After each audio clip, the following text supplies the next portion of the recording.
دیکھو اللہ تعالیٰ نے انسان کو بنا کے لاوارث نہیں چھوڑا. بہت سے لوگوں کا یہ نظریہ ہے کہ اس کائنات کو اللہ نے بنایا پھر انسان کے لیے بنایا اور انسان کو بنا کے بیٹا ویڈیو نہیں بناؤ لکھا ہوا ہے نا, اور انسان کو بنا کے ایسے ہی لاوارث چھوڑ دیا. یہ بہت سے لوگوں کا یہ نظریہ ہے.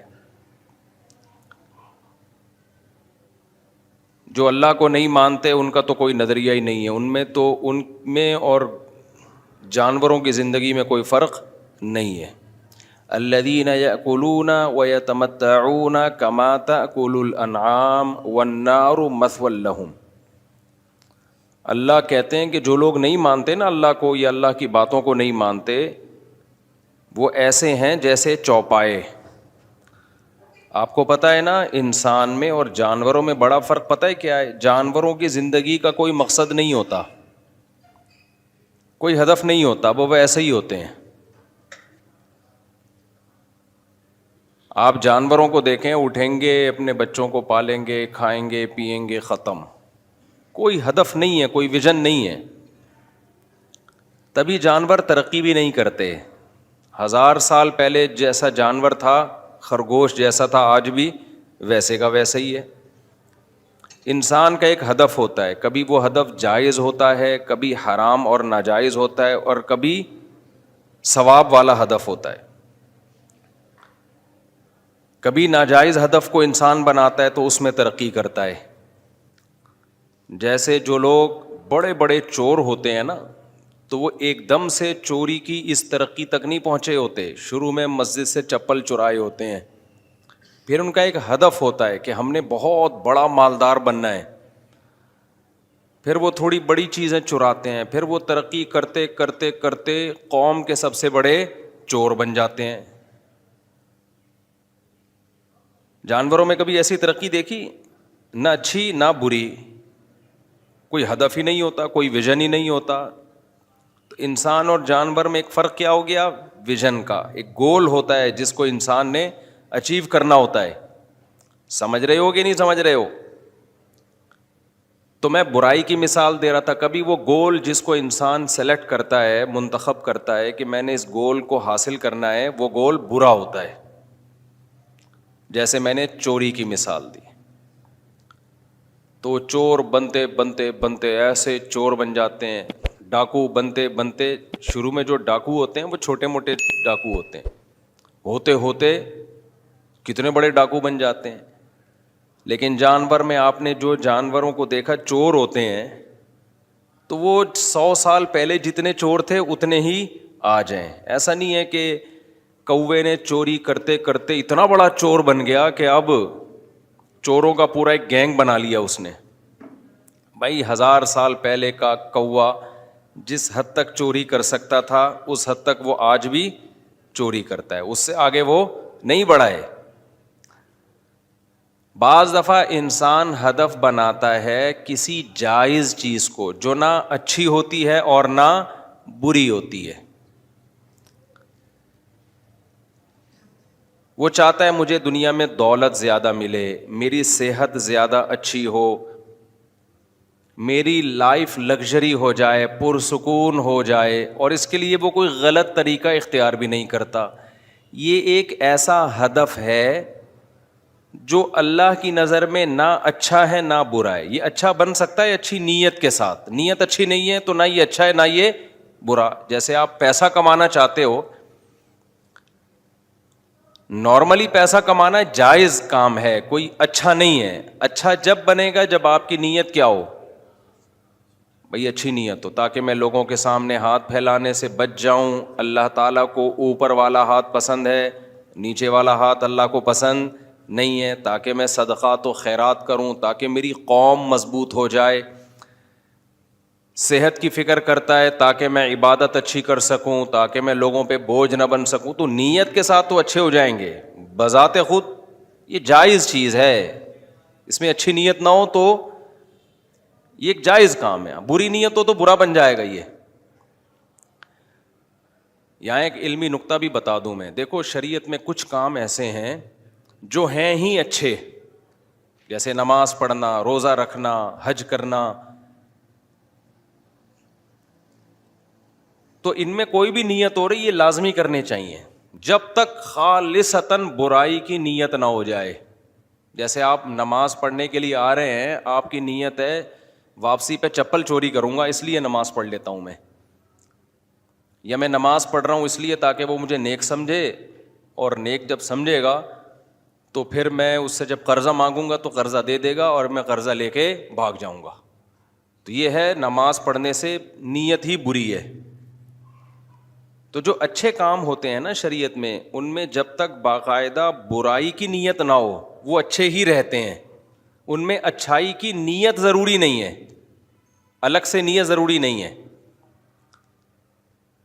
یہ میں اس لیے کہہ رہا ہوں کہ بعض لوگ نماز پڑھنے آتے ہیں، وہ کہتے ہیں پتہ نہیں ہماری نیت اللہ کو راضی کرنا ہے بھی کہ نہیں ہے، پتہ نہیں ہماری نیت میں کوئی ریا نہ آ رہی ہے. او بھائی چھوڑ دو، جو اچھا کام ہے وہ اچھا ہی رہتا ہے.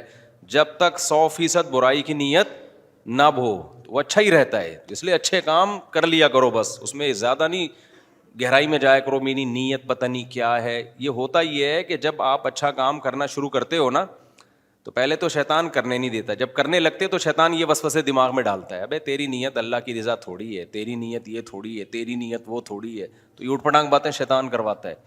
تو شیطان کو آپ نے کیا یہ رپورٹ پیش کرنی ہے، بیان پیش کرنا ہے، بھائی جو اچھا کام ہے وہ کرنا ہی کرنا ہے ہر قیمت پہ. اس میں نیتوں کا کو زیادہ لفٹ نہیں کرانا. اور جو برا کام ہے وہ چھوڑنا ہی چھوڑنا ہے، چاہے اچھی نیت ہی ہو. جیسے شراب پینا، سود کھانا، زنا کرنا، اس میں کتنی اچھی نیت ہو یہ اچھی نیت سے اچھے نہیں بن جاتے. سمجھتے ہو کہ نہیں سمجھتے ہو؟ اس لیے علماء کہتے ہیں کہ برائی جو ہے نا، برائی وہ کسی مصلحت سے حلال نہیں ہو جاتی، اور کسی مصلحت کی وجہ سے برائی کرنا تو اس برائی کے آگے مصلحت کو مسالے کی طرح پیس ڈالو. حکیم الامہ مولانا شلبی تھانوی رحمہ اللہ فرمایا کرتے تھے کہ جب کوئی مصلحت ہو نا برائی کرنے میں تو ان مصالح جمع ہے مصلحت کی عربی میں، تو ان مصالح کو مسالے کی طرح پیس ڈالو. بولو ایسی کی تیسی ان مصلحتوں کی، حرام کام نہیں کریں گے ہم کچھ بھی ہو جائے. اور کچھ کام ہوتے ہیں بیچ میں، وہ نہ جائز ہیں اور نہ ناجائز ہیں، وہ نیت سے اچھے بنتے ہیں. اس میں جیسے تبلیغ والے ایک مثال دیتے ہیں کہ ایک آدمی نے مسجد کے باہر کھونٹا لگا دیا پرانے زمانے میں کہ لوگ آتے ہیں جانور باندھنے کے لیے، نمازیوں کے پاس جگہ نہیں ہوتی تو کوئی گدھے گھوڑے پہ آئے گا تو اس کھونٹے پہ اپنا جانور باندھے گا اور نماز پڑھنے چلا جائے گا. تو کھونٹا گاڑنا بذات خود نہ اچھا کام ہے نہ برا کام. اس آدمی نے نیت کر لی اچھائی کی تو اللہ اس کو کیا دے دے گا؟ ثواب. دوسرا آدمی آیا اس نے کھونٹا اکھاڑ دیا، اس نے یہ سوچا کہ یار کوئی ٹھوکر لگے گا، ٹھوکر لگے گی، نمازی بیچارہ گر جائے گا تو ایسا نہ ہو کہ مسئلہ ہو جائے، تو اس نے اس کھونٹے کو کیا کر دیا؟ اکھاڑ دیا. ایک ہی عمل ہے، ایک آدمی کھونٹا گاڑ رہا ہے، دوسرا کھونٹا نکال رہا ہے، بالکل الٹا عمل، لیکن اللہ کے ہاں دونوں کو کیا مل رہا ہے؟ ثواب. تو یہ جو کام ہے نا نیتوں کا، اس قسم کے کاموں میں دخل ہے. سمجھتے ہو کہ نہیں سمجھتے ہو؟ اب علمی ٹیکنیکل پوائنٹ کی باتیں آتی رہتی ہیں، پھر سوچتا ہوں کہ بتاؤں کہ چھوڑ دوں. ابھی تو موضوع جو چل رہا ہے اس کو بھی لے کے چلوں گا میں. اصل تو موضوع رمضان ہے. امام ابو حنیفہ بہت ذہین تھے، بہت ذہین. امام ابو حنیفہ کے نزدیک نا وضو میں نیت شرط نہیں ہے، وضو میں نیت شرط نہیں ہے. آپ بغیر نیت کے بھی وضو کرو گے وضو ہو جائے گا، ہاں وضو کا ثواب نہیں ملے گا. تبھی کتابوں میں مسئلہ لکھا ہے کہ آپ بارش ہوئی اور آپ کے چاروں اعضاء دھل گئے، چہرہ بھی، ہاتھ بھی، پاؤں بھی اور سر کا مسا بھی ہو گیا، یا آپ ویسے ہی ٹھنڈے پانی سے نہا رہے تھے گرمی دور کرنے کے لیے، تو آپ کا وضو بھی آٹومیٹیکلی ہو گیا، غسل بھی آٹومیٹیکلی ہو گیا. ثواب نہیں ملے گا البتہ، لیکن وضو ہو جائے گا، نماز ہو جائے گی. دیگر علماء کیا کہتے ہیں کہ بغیر نیت کے وہ آپ وضو کریں گے تو وضو نہیں ہوگا. ان کی دلیل کیا ہے؟ صحیح بخاری مسلم کی حدیث ہے، انما الاعمال بالنیات، اعمال کا دار و مدار کس پر ہے؟ نیتوں پر ہے. تو نیت ہوگی تو ہوگا، نہیں ہوگی تو نہیں ہوگا. امام ابو حنیفہ کا جو فقہ ہے نا، پہلی نظر میں لگتا ہے کہ قرآن و حدیث کے اگینسٹ ہے، تبھی اس کے خلاف بہت پروپیگنڈا ہوتا ہے. لیکن جب آپ ڈیپتھ میں جائیں گے نا تو آپ کو پتہ چلے گا کہ امام ابو حنیفہ نے بہت گہرائی میں جا کے قرآن و حدیث سے مسائل نکالے ہیں. تو یہ جو حدیث ہے نا کہ انما الاعمال بالنیات، اعمال کا دار و مدار کس پر ہے؟ نیتوں پر ہے. اس حدیث کی اصل تشریح یہ ہے کہ دیکھو اس حدیث کا مطلب یا تو یہ ہوگا کہ اعمال کے صحیح ہونے کا مدار نیت پر ہے، یا اس کا مطلب یہ ہوگا کہ اعمال کے قبول ہونے کا مدار نیت پر ہے. دو ہی مطلب نکل سکتے ہیں نا. قبول ہونے کا مطلب کہ اس پر جو ثواب ملے گا اللہ کے دربار میں وہ جو قبول ہوگا. تو امام حنیفہ کہتے ہیں کہ دیکھو حدیث میں کیا آتا ہے، یہ حدیث کا شان ورود کیا ہے کہ ان صحابی نے ہجرت کی تھی، ایک صحابی نے، اور ہجرت میں ان کی نیت تھی کسی عورت سے نکاح کرنا. پہلے انہوں نے ہجرت نہیں کی، لیکن ایک عورت نے کہا اگر آپ مجھ سے نکاح کرنا چاہتے ہو تو پھر ہجرت کرو، ہجرت کرو گے تو میں نکاح کر لوں گی. تو انہوں نے نکاح کی خاطر کیا کر لیا؟ ہجرت. بخاری مسلم کی حدیث ہے. تو وہ کہتے ہیں دیکھو ایک جگہ سے دوسری جگہ موو کرنا، ایک شہر چھوڑ کر دوسرے شہر جانا، یہ نہ بذات خود گناہ ہے اور نہ بذات خود ثواب ہے.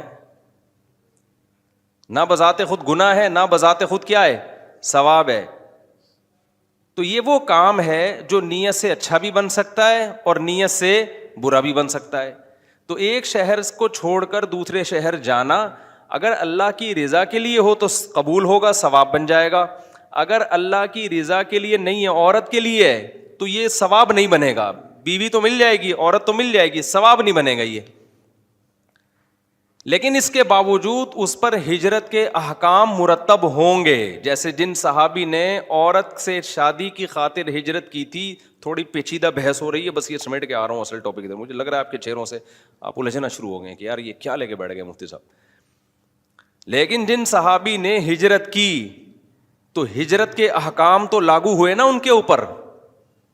جو بھی ہجرت کے شرعی احکام ہیں کہ جو جائیدادیں وہاں چھوڑ کر آئے ہیں ان پر کفار کا تملک ہو گیا کہ نہیں ہو گیا، یہ بحث.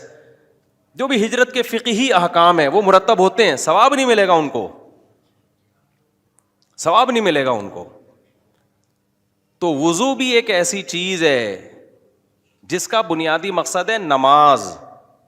سمجھ رہے ہو کہ نہیں سمجھ رہے؟ اور طہارت حاصل کرنا. تو پانی خود طہارت کا ذریعہ ہے، پانی خود صفائی کا ذریعہ ہے. تو جب آپ نے صفائی کا ذریعہ استعمال کر لیا تو آپ کا وضو ہو گیا. ثواب نہیں ملے گا اگر نیت نہیں ہے، لیکن وضو ہو جائے گا.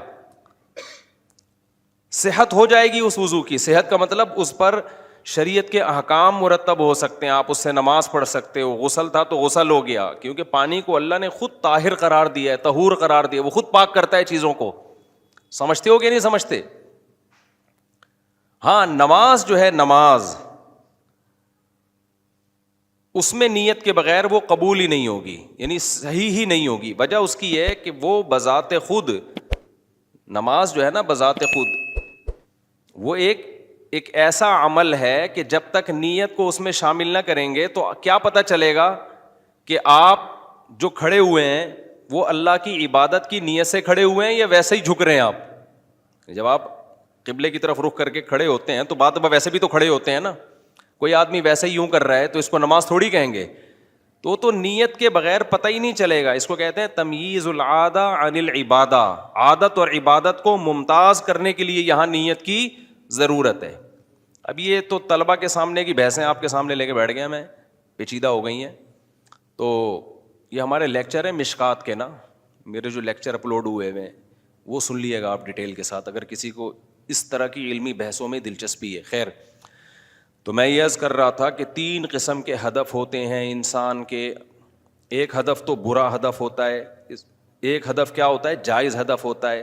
ایک ہدف اچھا ہدف ہوتا ہے. تو جو اچھا ہدف ہے وہ ہے اللہ کی رضا، جنت کا حصول، وہ تو حاصل کرنا ہی کرنا ہے. برے ہدف کو ہر قیمت پہ چھوڑنا ہی چھوڑنا ہے. کچھ اہداف ایسے ہوتے ہیں کہ اگر اچھی نیت کے ساتھ وہ کرو گے تو اچھے بن جائیں گے, بری نیت کے ساتھ کرو گے تو برے بن جائیں گے. کوئی بھی نیت نہیں ہوگی تو نہ اچھے ہوں گے اور نہ برے ہوں گے. وہ سمجھتے ہو گے نہیں سمجھتے؟ وہ کون سے کام ہیں جو آج کل دنیا کے اہداف ہیں؟ مثال کے طور پر صحت اچھی ہو جائے, پیسہ اچھا ہو جائے, عزت مل جائے. آج لوگوں نے انہی کو مقصود بنا لیا ہے. حالانکہ ان چیزوں کو مقصود بنائیں گے تو اگر آپ کی نیت اچھی ہے تو یہ اچھے کہلائیں گے. اگر نیت اچھی نہیں ہے تو بھائی یہ کوئی اچھے کام نہیں ہے. نہ ترقی اچھی ہے, نہ صحت اچھی ہے, کچھ بھی نہیں ہے. بس جائز کام ہے. آپ کو ایک شوق ہے بھائی میرے عیاشی کروں تاکہ میں آگے جا کے سکون کی زندگی میری گزرے. آپ کہہ سکتے ہیں بھائی مفتی صاحب یہ کس قسم کی باتیں کر رہے ہو؟ اگر ایک آدمی دولت کمانے کی کوشش کرتا ہے, دولت سے اس کی نیت اچھی نہیں ہے, نہ بری ہے نہ اچھی ہے. صحت بنانے کی کوشش کرتا ہے, صحت سے نہ اس کی نیت اچھی ہے نہ بری ہے, تو آپ اسے کیسے کہہ رہے ہو کہ نہ وہ اچھا کر رہا ہے نہ وہ برا کر رہا ہے؟ کیوں نہیں اچھا کر رہا بھائی؟ صحت اچھی ہو تو اچھا ہے نا. نہ صحت اچھی ہو, اس میں نیت اچھی ہوگی تو اچھا ہوگا. دولت کمانے میں نیت اچھی ہوگی تو اچھا ہوگا. ادروائز اچھا اس لیے نہیں ہے کہ یہ کام جانور بھی اپنی فہم کے مطابق کر رہے ہیں جتنی اللہ نے ان کو عقل دی ہے. آپ صحت اچھی کیوں چاہتے ہو؟ تاکہ میں عیاشی کروں. آپ دولت زیادہ کیوں چاہتے ہو؟ تاکہ میں لگژری لائف گزاروں. تو گدھے گھوڑے بھی تو لگژری لائف گزارنا چاہتے ہیں جتنی اللہ نے ان کو عقل دی ہے. اس میں آپ میں اور جانوروں میں کوئی فرق ہو گیا؟ نہیں آئی میرا خیال ہے بات. پھر تو کوئی فرق ہی نہیں ہوا نا. دیکھو کتا بھی جب بیٹھتا ہے تو جگہ پہلے کیا کرتا ہے؟ صاف کرتا ہے, تاکہ تھوڑا سکون سے بیٹھوں, تمیز سے بیٹھوں. تو یہ چیز تو جانوروں میں بھی ہے, لیکن ان کو اللہ نے جتنی عقل دی ہے وہ اس حساب سے سوچتے ہیں. انسان کو اللہ نے عقل زیادہ دے دی ہے تو وہ ہدف بنا کے آگے سے آگے نکلنا شروع کر دیتا ہے. یہ چیزیں بذات خود اگر اچھی ہوتی نا, دولت یا صحت, تو ہمارے نبی صلی اللہ علیہ وسلم دولت کو ٹھکراتے نہیں. پھر یہ کیسے ہو سکتا ہے کہ ایک چیز بذات خود اچھی ہے اور نبی نے اس کو قریب نہیں آنے دیا؟ یہ آج کل کے سیکولر اور لبرل لوگوں سے بہت بڑی مسٹیک ہو رہی ہے. وہ دولت, صحت اور دنیا کی نعمتوں کو بذات خود اچھا سمجھنا شروع کر دیا انہوں نے. اس سینس میں تو اچھا ہے کہ زندگی سہولت سے گزر جائے گی. اس سینس میں یہ چیزیں اچھی نہیں ہیں کہ یہ آپ کو جانوروں سے ممتاز اور برتر کر دیں گی. اس سینس میں یہ اچھی نہیں ہے. انسان کو جانوروں سے ممتاز جو چیز کرتی ہے وہ صرف ایک چیز کرتی ہے, وہ یہ کرتی ہے کہ آپ کا ایک ہدف ہو اور وہ ہدف اچھا ہدف ہو. سمجھتے ہو گے نہیں سمجھتے؟